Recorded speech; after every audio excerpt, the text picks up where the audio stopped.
नमस्कार दोस्तों, आज के हमारे इस वीडियो में हम आपके लिए जन्माष्टमी पर्व की कहानी लेकर आए हैं। भाद्रपद की कृष्ण पक्ष की अष्टमी को कृष्ण जन्माष्टमी का उत्सव मनाया जाता है।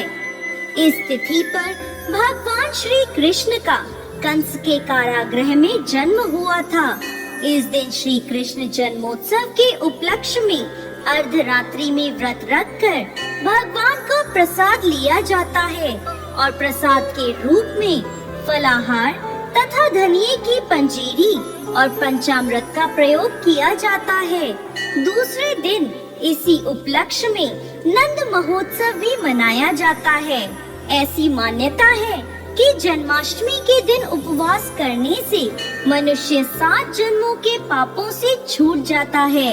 दोस्तों, जन्माष्टमी की व्रत कथा के अनुसार द्वापर युग में जब पृथ्वी पाप तथा अत्याचारों से तपने लगी, तब वह गाय का रूप बनाकर सृष्टिकर्ता ब्रह्मा जी के पास गई। ब्रह्मा जी ने सभी देवताओं के साथ जब पृथ्वी की दुख भरी कथा सुनी, तब सभी देवताओं ने ब्रह्मा जी से कहा, यह तो अत्यंत चिंता का विषय है, हमें भगवान विष्णु के पास चलना चाहिए। तब सभी देवतागण ब्रह्मा जी और पृथ्वी को साथ लेकर क्षीर सागर जा पहुँचे। वहाँ भगवान विष्णु अनंत शैया पर सो रहे थे। सभी देवताओं ने भगवान विष्णु की स्तुति करी।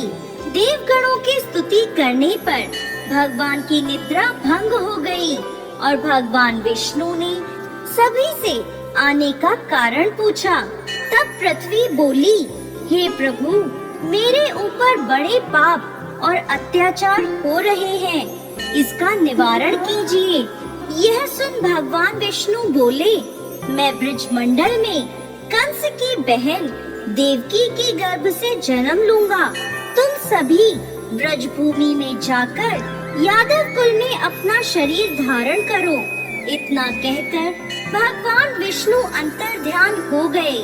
सभी देवता ब्रज में आकर यादव कुल में नंद यशोदा तथा गोपियों के रूप में पैदा हुए। कुछ दिन बाद वासुदेव नव विवाहित देवकी तथा साले कंस के साथ गोकुल जा रहे थे।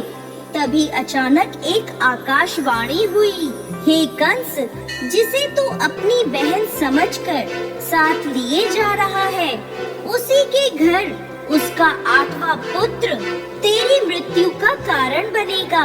यह आकाशवाणी सुनते ही कंस ने तलवार निकाली और वह देवकी को मारने के लिए दौड़ा। तब वासुदेव ने हाथ जोड़कर कहा, हे कंस, यह औरत बेकसूर है, इसे मारना ठीक नहीं है।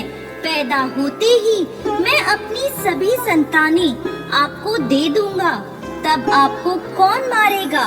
कंस उनकी बात मान गया तथा उन्हें कारागृह में ले जाकर बंदी बना दिया गया।